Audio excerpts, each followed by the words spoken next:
Most people wake up every morning already defeated.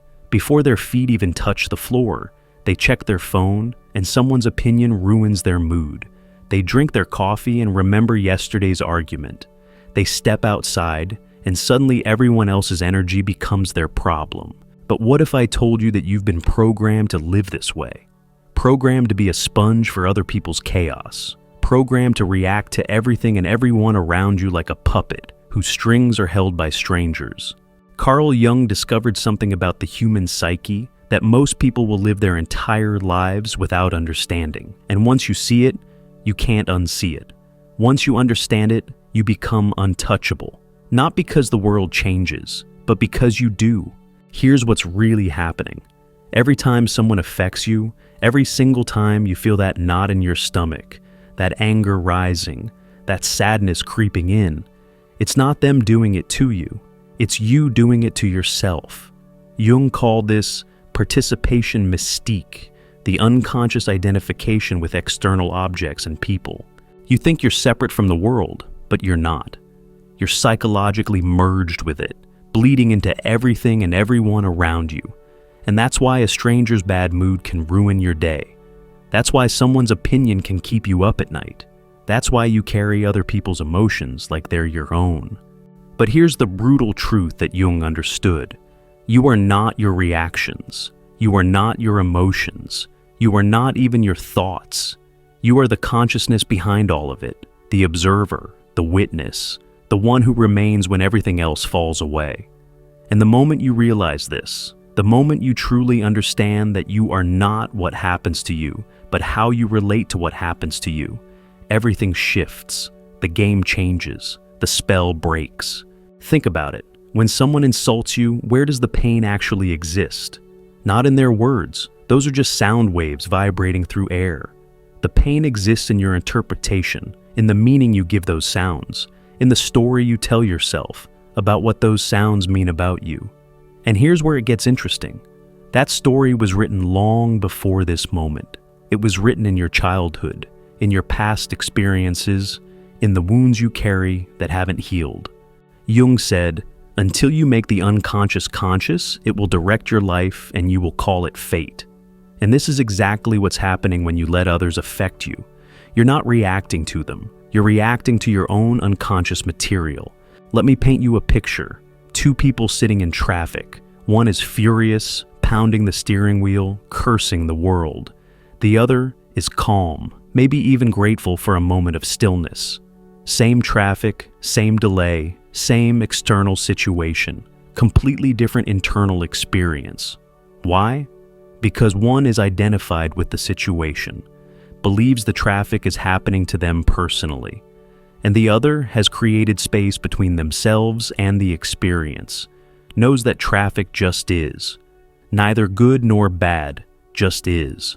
This is what Jung called individuation, the process of becoming whole, becoming truly yourself, not the self that reacts to everything, not the self that needs constant validation, not the self that bleeds into every situation, but the self that stands alone, complete, sovereign, untouchable by the storms of life. But here's what nobody tells you about becoming untouchable. It's not about becoming cold. It's not about building walls.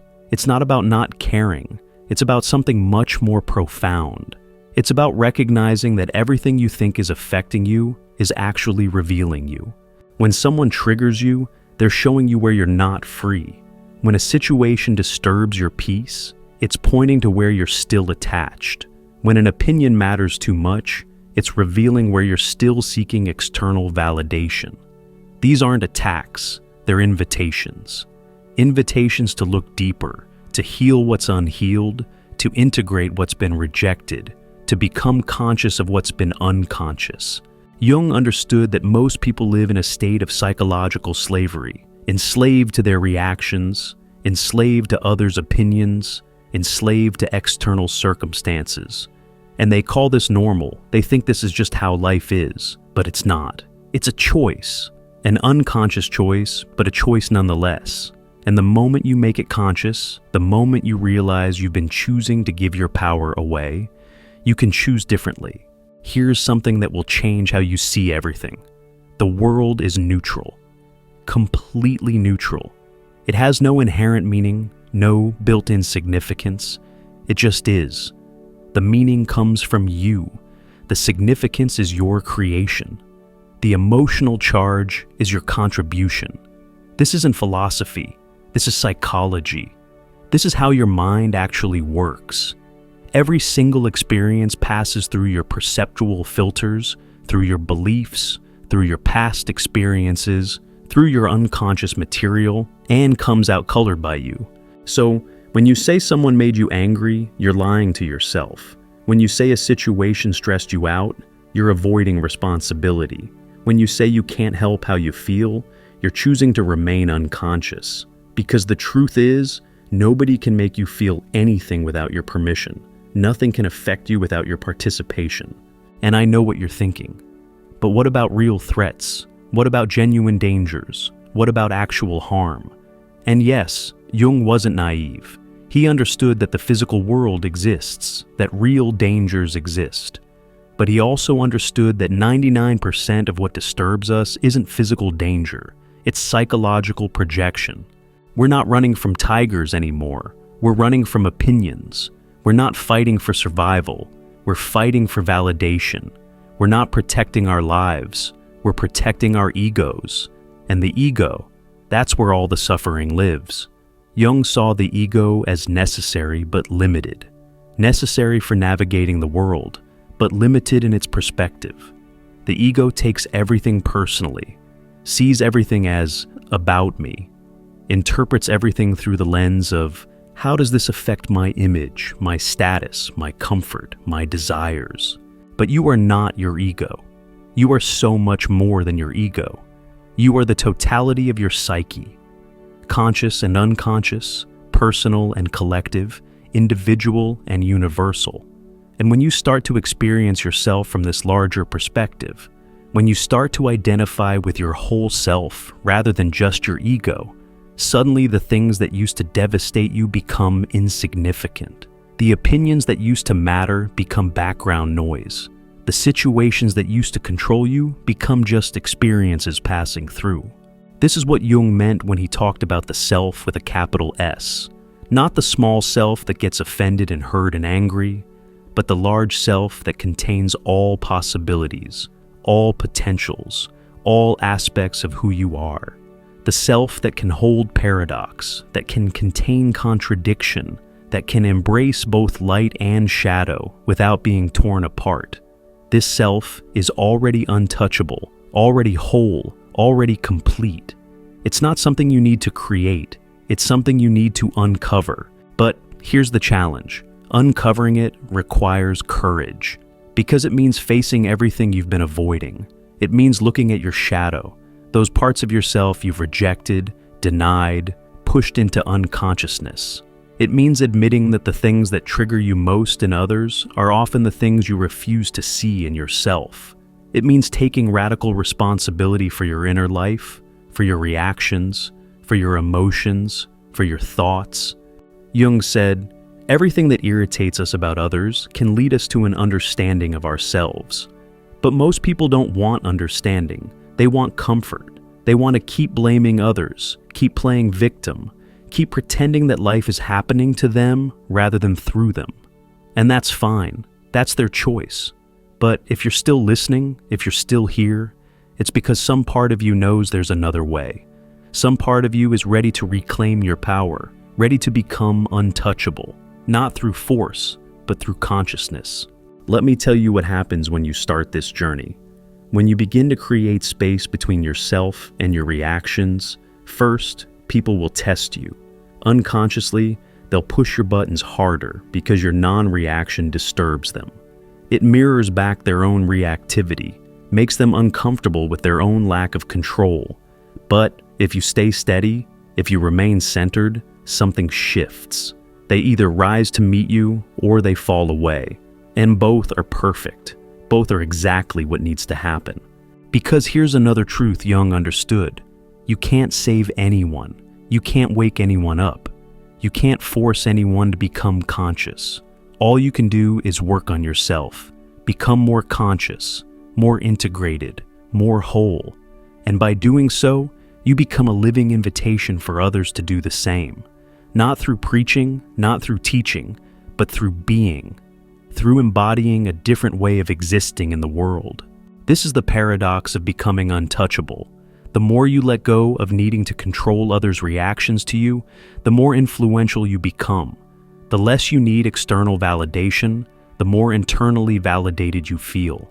The less you chase after peace, the more peaceful you become. It's not about doing, it's about undoing. Not about adding, it's about subtracting.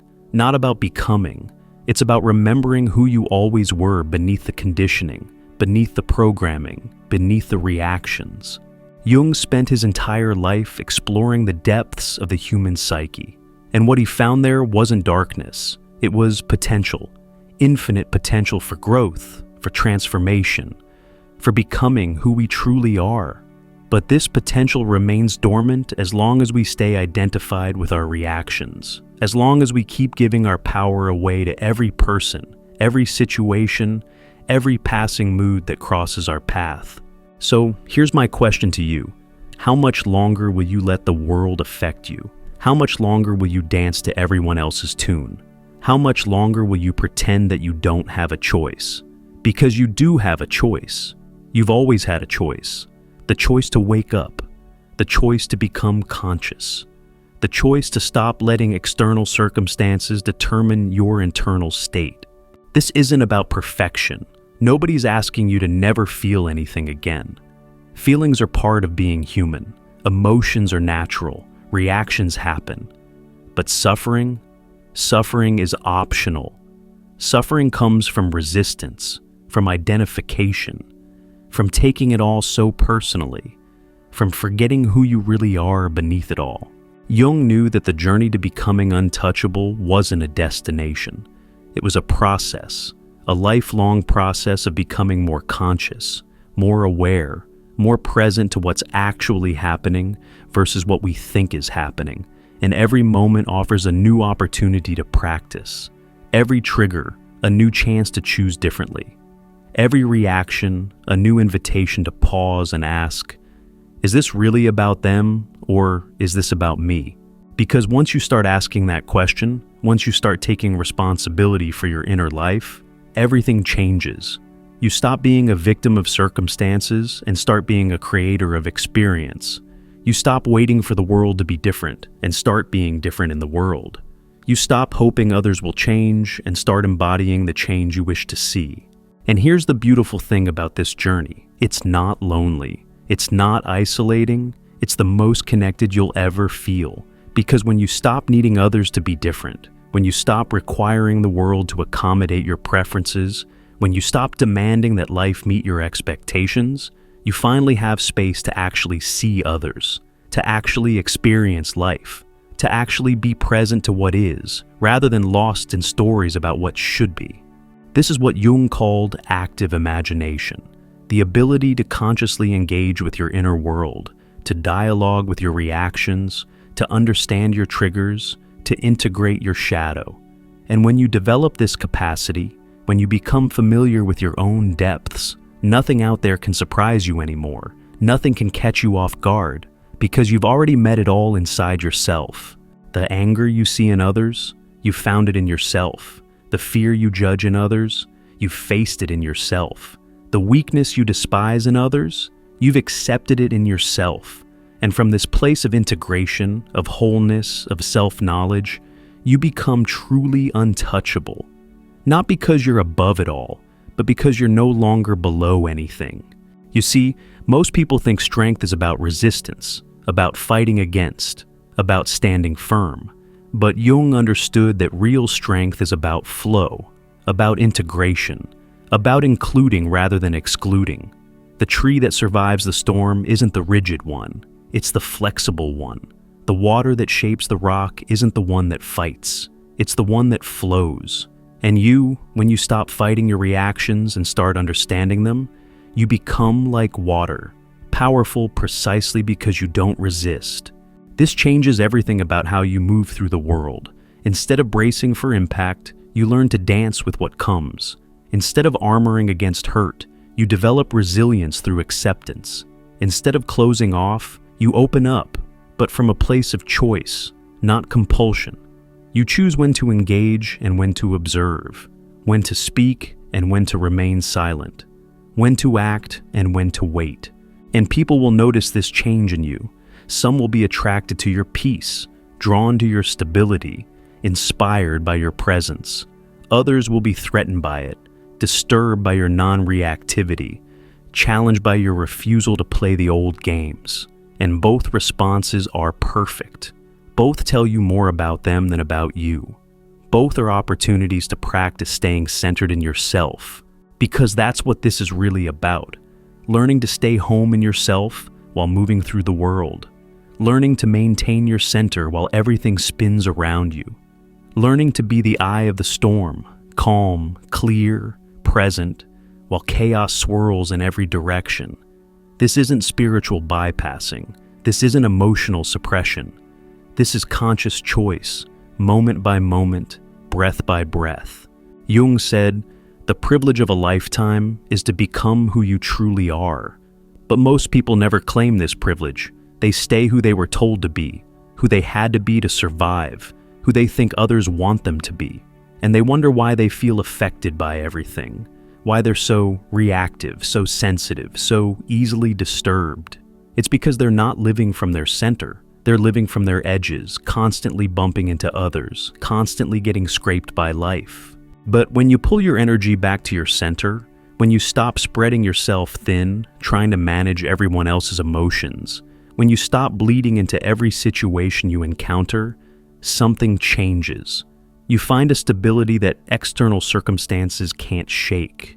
You discover a peace that others' chaos can't disturb.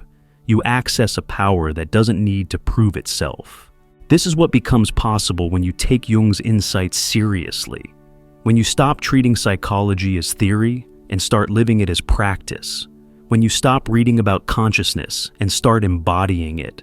When you stop thinking about becoming untouchable and start practicing it in every interaction, every moment, every breath. Because here's the final truth, the one that changes everything. You're already untouchable. You've always been untouchable. At your core, at your essence, at the deepest level of your being, you are consciousness itself, awareness itself, the unchanging witness of all that changes. The only reason you don't feel untouchable is because you've identified with what changes. With thoughts, with emotions, with body, with circumstances, with others' opinions, with passing states. But you are none of these things. You are what remains when all of these pass. You are what was here before the thought and what's here after. You are what exists between the emotions. You are the space in which all experience arises and passes. And that space, that awareness, that consciousness is already and always untouchable, already and always free, already and always whole. So, the journey isn't about becoming something you're not. It's about no longer pretending to be something you're not. It's about dropping the act, stepping out of the drama, refusing to play the victim or the hero or any role at all. It's about being simply and profoundly what you are. Consciousness having a human experience, not a human trying to have a conscious experience. And when you get this, when you really get this, not just intellectually, but in your bones, in your cells, in your lived experience, everything shifts. You stop taking it all so personally. You stop needing it all to be different. You stop waiting for permission to be free. You stop giving your power away to every passing storm. You become like Jung himself, a student of the psyche, a scientist of consciousness, an explorer of the vast territories within. And from this exploration comes a kind of immunity, not from life, but from the unnecessary suffering we add to life. Not from feeling, but from drowning in feeling. Not from experience, but from being victimized by experience. This is your invitation, your call to adventure, your opportunity to step into a different way of being. Not tomorrow, not when you're ready, not when circumstances are perfect, but now, in this moment, with this breath. Because every moment you wait is another moment you give your power away, Another moment you let others affect you. Another moment you forget who you really are. And who are you really?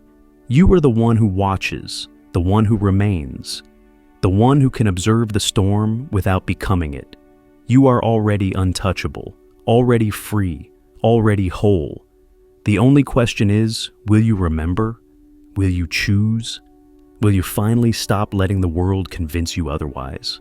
Because Jung's legacy isn't just ideas, it's a roadmap, a practical guide to becoming psychologically free, to developing what he called an unassailable core, a center that holds regardless of what happens outside. And this isn't just for special people, for enlightened beings, for those who've spent years in therapy. This is for you, right here, right now, exactly as you are. All it takes is a shift in identification, a movement of attention from out there to in here, from them to me, from what's happening to how I'm relating to what's happening. And suddenly, you're not drowning anymore. You're swimming, not fighting, you're flowing, not suffering, you're experiencing. This is what nobody tells you about Jung's work. It's not about understanding, it's about embodying, not about knowing, it's about being, not about concepts, it's about practice. Daily, moment-by-moment practice of catching yourself when you start to give your power away, of pausing before you react, of asking, what is this really about? Of choosing consciousness over conditioning. And yes, you'll forget. You'll fall back into old patterns. You'll find yourself affected, reactive, disturbed. But now you'll know it's a choice. Now you'll recognize it as optional. Now you'll have the tools to find your way back to center, back to self, back to that untouchable core that was always there, waiting for you to remember. So let this be your reminder. Let this be your wake-up call. Let this be the moment you stop waiting for the world to stop affecting you and start taking responsibility for your own inner state. Because nobody's coming to save you. Nobody can do this work for you. Nobody can give you what you already have but refuse to claim. You are already untouchable. You just forgot. And forgetting is human. But remembering, that's divine. That's the journey. That's the work. That's the invitation Jung extends across time and space to you, right now. Will you accept? Will you begin? Will you finally choose to become who you always were beneath the noise, beneath the drama, beneath the endless reactions? The choice is yours. It always was. And that's the most terrifying and liberating truth of all. You're not a victim of the world. You're a participant in it. And you get to choose how you participate. Consciously or unconsciously, awake or asleep, affected or untouchable. So, what will it be?